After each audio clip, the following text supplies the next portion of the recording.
ఆంధ్ర సచిత్ర వారపత్రిక తెలుగు వెలుగు 4వ భాగం 25/9/20. సికే నాయుడు. చంద్రమండలం భూమండలం జట్టులకు క్రికెట్ పోటీ జరిగితే భూమండలం జట్టులో శ్రీ సికే నాయుడు ఉండాలని 25 ఏళ్ల క్రితం ఒక ఇంగ్లీషు వ్యాఖ్యాత అన్నారు. క్రికెట్ భాషలో సీకే అంటే క్రికెట్ కింగ్ అని, క్రికెట్కు రారాజు అని ప్రఖ్యాతి వచ్చింది. భారత క్రికెట్ చరిత్రలో 2 దశాబ్దాలు 1916 నుంచి 1936 వరకు 20 ఏళ్ళు నాయుడు యుగంగా ప్రసిద్ధికెక్కాయి. ఆ కాలంలోనే భారత క్రికెట్కు ఒక ప్రత్యేకత, ఒక టీవీ, ఒక అపూర్వ శక్తి అమరై నాయుడు గారు వచ్చే వరకు బ్యాటింగ్ మన దేశంలో విదేశాల్లో కూడా కొంత నిస్సారంగా ఉండే. ఏదో ఒక విధంగా ఎక్కువ పరుగులు చేసి రికార్డులు సృష్టించడమే అప్పటి ఆటగాళ్ల లక్ష్యంగా ఉండే. బ్యాటింగ్లో గొప్ప తెగువ కనపడేది కాదు.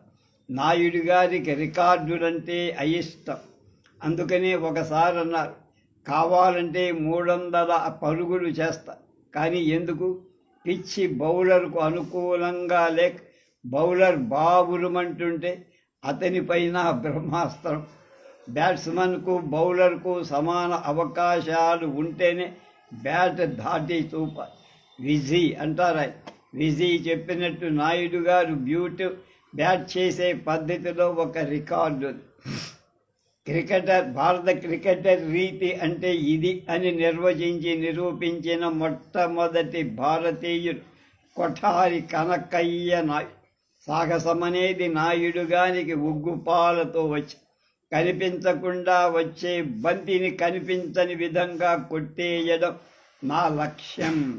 7వ ఏటనే క్రికెట్ ప్రారంభించి సీకే ఒక్కరే సిక్సర్లను మంచినీళ్ళ ప్రాయంగా కొట్టగలిగి వారికి ఏ పోటీలోనైనా బ్యాటింగ్లో బోనీ సిక్సర్. ఫాస్ట్ బౌలర్లలో ప్రపంచ ప్రసిద్ధిదైన అద్వితీయుడైన మహమ్మద్ నిస్సార్ సైతం సీకే ధాటికి ఆగలేకపోయాడు. బారిస్ టాబే, జార్జ్ గియరీ వంటి బ్రిటిష్ బౌలర్లకు సీకే ఎదుర్కొని 100 నిమిషాలలో 153 పరుగులు చేశారు. ఇందులో 11 సిక్సర్లు, 13 ఫోర్లు. బర్మింగ్హామ్లో ఆడుతున్నప్పుడు బంతిని బలం కొడితే అది ఎటు పడిపోయి ఆట స్థలం అవతల ఉన్న నదిలో పడిపోయి. బౌలింగ్లో, ఫీల్డింగ్లో, నాయకత్వంలో కూడా సీకే ఉద్దండుడైనందువల్ల ప్రపంచపు గొప్ప ఆల్రౌండర్లలో ప్రథముడుగా పరిగణకు చెందారు. నాగపూర్ నాయుడు క్రికెట్ జింఖానాను వేల ఖర్చుపై నాగపూర్లో నాయుడు క్రికెట్ జింఖానాను 1000 ఖర్చు పెట్టి నిర్మించారు. తెలుగు యంగ్ క్రికెటర్స్ అనే టీము నెలకొని 1918 ప్రాంత పురుషోత్తం దాస్ ఫీల్డ్ పోటీలో పాల్గొనేవారు. నాయుడు గారు రైఫిల్ షూటింగ్, వేట, hockey, football, polo, tennis, table tennis, billiards, snooker వంటి మల్ల విద్యల్లో కూడా ఉద్దండు. ఈ తరం ఆటగాండ్రు నాయుడిని చూసి నేర్చుకోవాల్సిన విషయాలు ఎన్నో ఉన్నాయంటంలో సందేహం లేదు.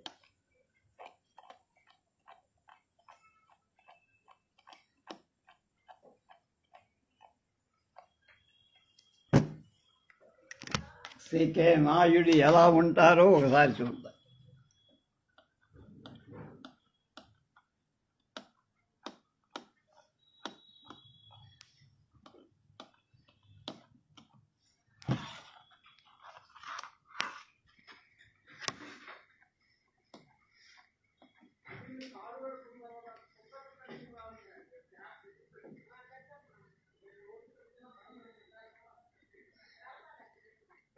తర్వాత ఆయన కల్లూరి చంద్రమౌళి గారు.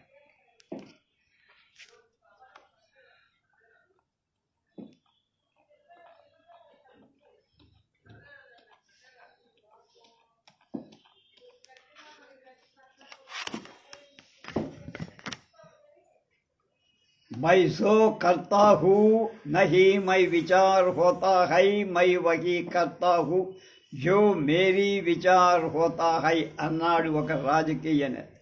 అయితే ఆ రాజకీయవేత్తలందరికీ ఓ జబ్బు, అది ఆశ్రిత పక్షపాతం.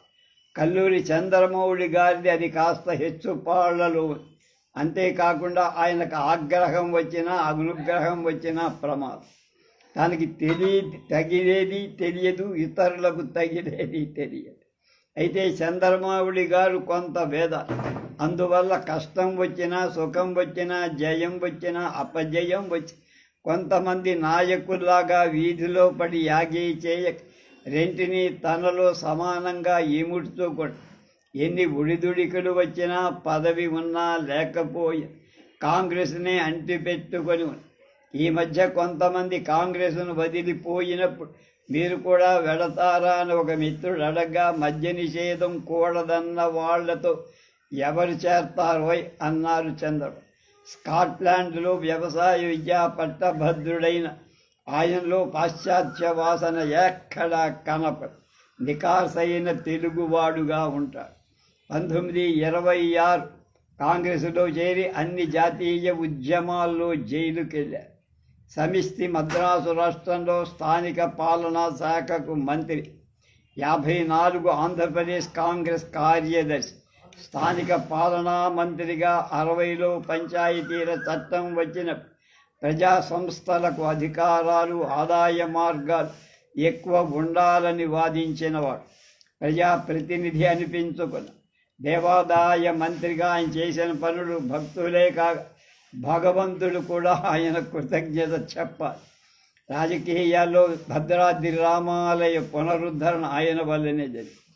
ఆయన ఆంధ్రప్రభ సంపాదకుడు నీలంరాజు వెంకటశేషయ్య గారు. వారికి సాధారణంగా సాహిత్యంలో ప్రవేశం ఉండదు. కానీ చంద్రమౌళి గారు అలాగా. ఆయన వ్రాసిన రామాయణ సుధాలహరి విశ్వవిద్యాలయంలో పాఠ్య గ్రంథమై ఆయన భారతీయ ప్రతిభ అనే గ్రంథం వేదాంత అభిమానాన్ని, భారతీయ సంస్కృతి పట్ల ఆయన గల గౌరవాన్ని తెలుసు. ఇవాళ తెలుగు వాడు నాడులో గుంటూరు జిల్లా విద్యారంగంలో అగ్రస్థానం ఉందంటే చంద్రమౌళి గారు జిల్లా బోర్డు అధ్యక్షులుగా ఉన్నప్పుడు చేసిన కృషి ఫలితమే. తర్వాత ఆయన మాడపాటి హనుమంతరావుగా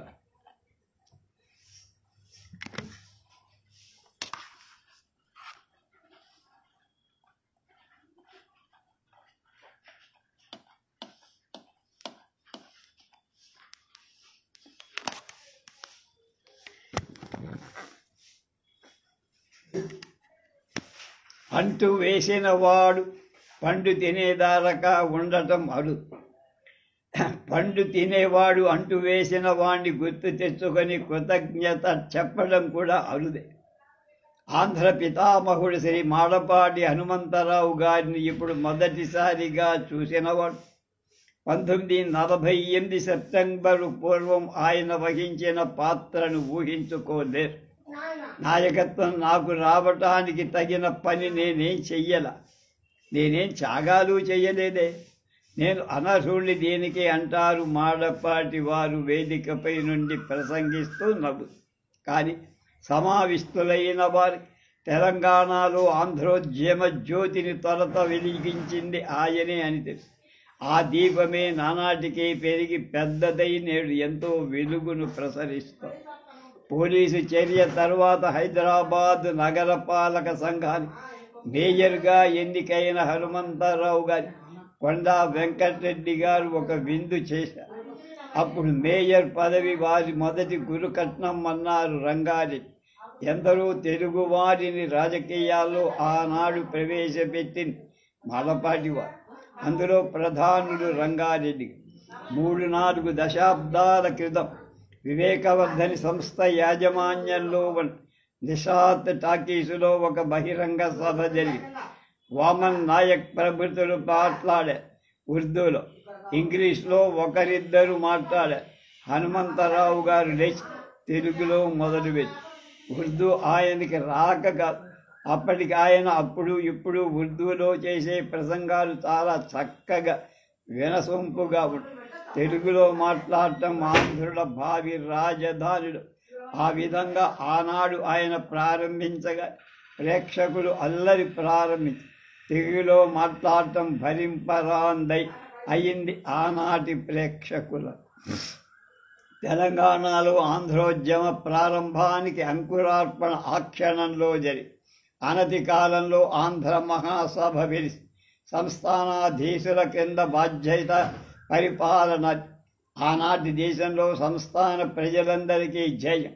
అదే ధ్యేయంగా ప్రకటించాలని ఒక వర్గం ఆంధ్ర మహాసభలో మొదటి వాదన ప్రారంభించి మితవాదుల వర్గం దీన్ని అంగీకరించి ఏది దాన్ని ఆంధ్రుల సర్వతోముఖాభివృద్ధి అనే పేరుతో లక్ష్యంగా ప్రకటించచ్చన్నారు మాడపాటి. అప్పటి పరిస్థితుల దృష్ట్యా అది చాలా విజ్ఞతతో కూడిన సలహా. ఆ విధంగా గ్రంథాలయ ఉద్యమంగా ప్రారంభమై రాజకీయ ఉద్యమంగా వెలిసింది తెలంగాణలో ఆంధ్రోద్యమం. మొదటి కట్నంగా మేయర్ పదవిని సూచించిన రంగారెడ్డి తరువాతది ఏదో సూచించద అప్పట్లో. కానీ ఆ రెండవ కట్నం ప్రదేశ్ లెజిస్లేటివ్ కౌన్సిల్ అధ్యక్ష పదవి 1958లో అంది. నారాయణగూడ బాలిక ఉన్నత పాఠశాల, వెంకట్రామరెడ్డి మహిళా కళాశాల, ఆంధ్ర విద్యాలయం, కృష్ణదేవరాయాంధ్ర భాషా నిలయం ఇవి మాడబాటి వారి కృషికి దీక్షకు చిహ్నం. అక్కడ ఏ రాయిని తట్టినా మాడపాటి వారి ప్రతిభా పాటవం కనిపిస్తుంది. ఇవాల్టి చివరి వ్యక్తి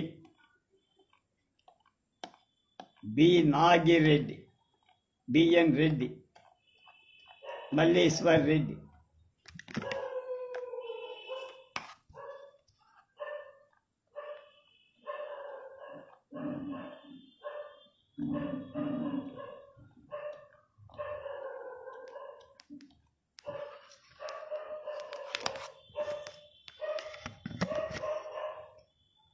తీసిన కాసిని సినిమాలు గంగి గోవుపా. ఒక్కొక్క చిత్రం, ఒక్కొక్క సన్నివేశం, అందులో ఒక్కొక్క దృశ్యం, ఒక్కొక్క యజ్ఞం. తా వలచిన ఊహకు కావలసిన బొమ్మ రావాల్సిన చందం కుదిరి పర్యంతన చిత్రశుద్ధి గల కళాకారుడు బిఎన్ పడే తపన తన యాగంలో పాల్గొనే నటులను రచయితలను పెట్టే యాగి అమితమైనది.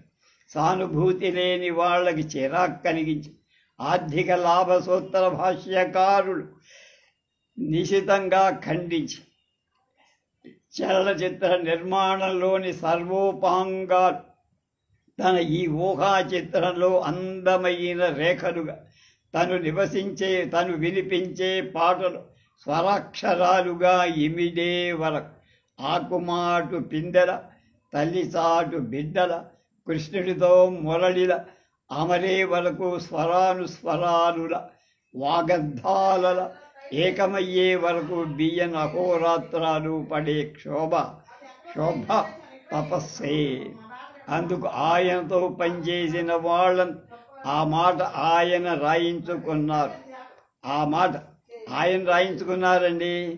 ఆ పాట ఆయన చేయించుకున్నారండి, పాడించుకున్నారండి అంటారే కానీ నేను రాశా, నేను పాడా అని ఎవరు అనరు. అది గొప్ప చిత్తశుద్ధితో పని చేయటం అనేది కనీస ధర్మంగా, ఆ ధర్మేనా గొప్ప విషయంగా చివరకు చాదస్తంగా కనిపి స్వర్ణయుగం అనే మాటకు దూర్జన్యం పోయి పదార్థమే తంగున మోగే ఈనాటి వరకు పరిమాణాలు పెరిగి ప్రమాణాలు పడిపోయే సన్నివేశాన్ని చూస్తూ అప్రతిభులైపోయిన వారిలో, తేరుకొని బాధపడిన వారిలో బియ్యన్ చాలా కాలం గట్టిగా నిలబడ్డవారు ఆయన ఒక్కరే.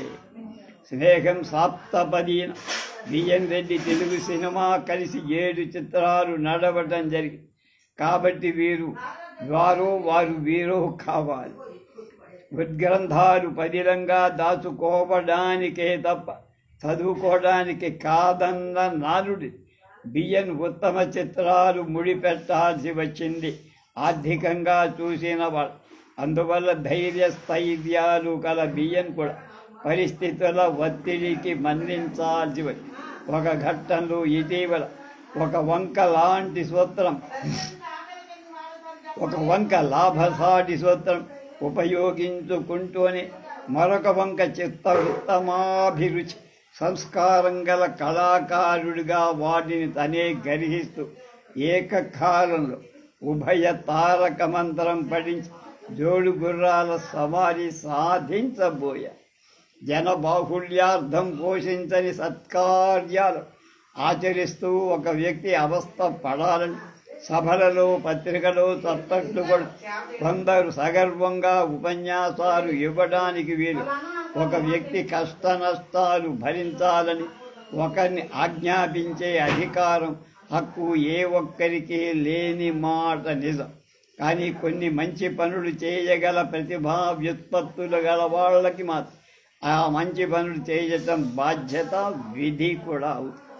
ఈ దృష్టితోనే సదాశయం అవి సాధించాలన్న సంకల్పం, తగిన సంస్కారం, వాటికి దీటైన సామర్థ్యం కూడబలుకొని గూడు పుటానీ చేసుకొని బహు కొద్ది మందిని మాత్రమే కలసికట్టిగా వరిస్తాయి.